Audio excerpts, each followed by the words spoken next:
guys, my name is Monica. Welcome back to Darling Lemons. Today I'll be showing you how I made this dress in preparation for a special event. I had a lot of fun making it and I'm excited to share it with you guys.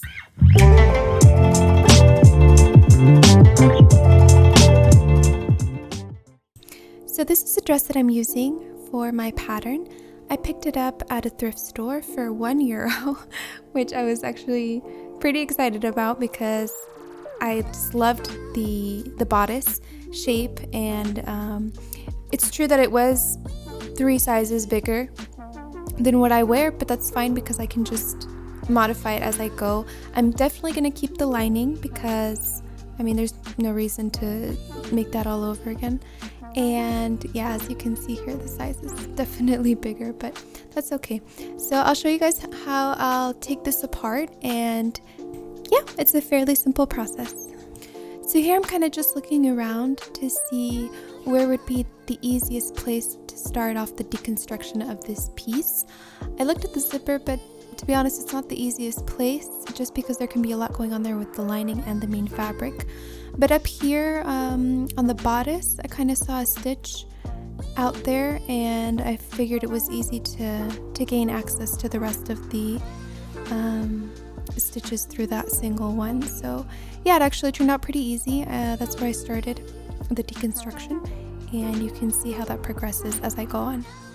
So as you'll see in these following clips, I'm separating the dress bit by bit, stitch by stitch, and my main concern is really separating the lining from the fabric, the main fabric, because I'll only be using the main fabric to create or replicate this pattern.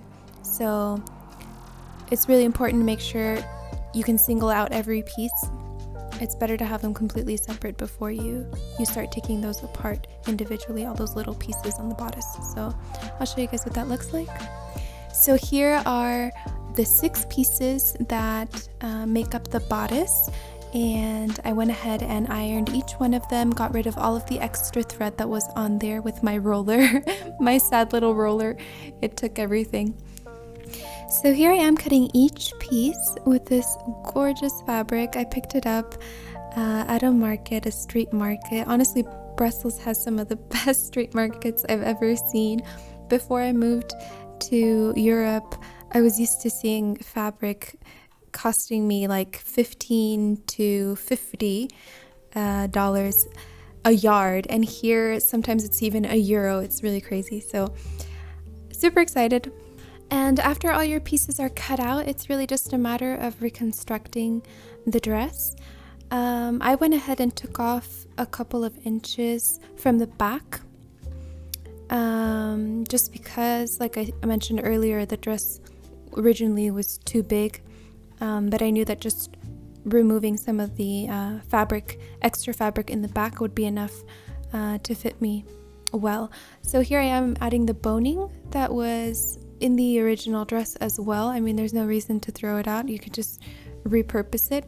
And I did the boning casing the same way that I found it in the dress. So they really just worked it into the seam allowance, and it worked out fine. I mean, there was no reason to do anything extra there.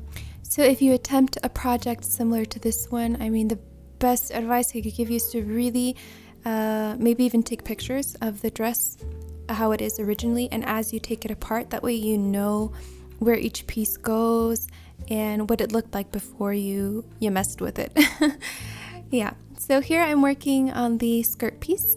I'm going to just sew along the edge of the top of the skirt that's going to be attached to the bodice, and I'm doing a pretty lengthy stitch here so that I can go ahead and scrunch it up once I'm done.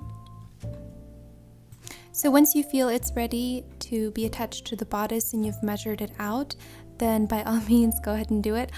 If you have a serger, use it. I do not have a serger. I really wish I did, because especially this type of fabric has so many little threads sticking out.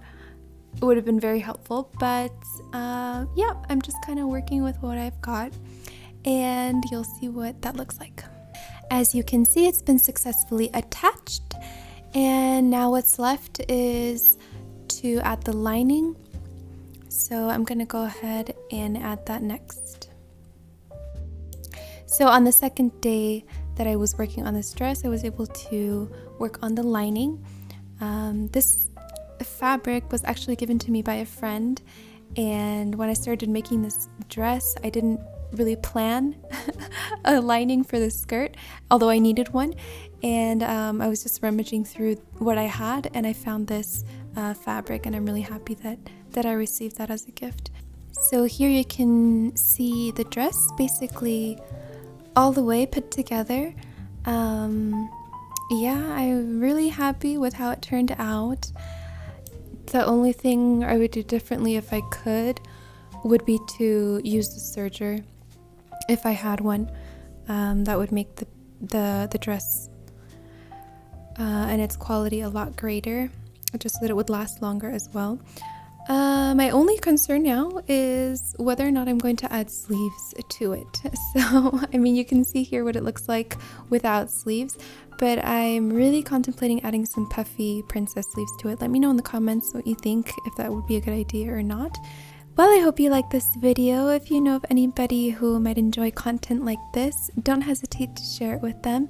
Don't forget to subscribe and like if you haven't already, and I hope to see you back here for some future videos.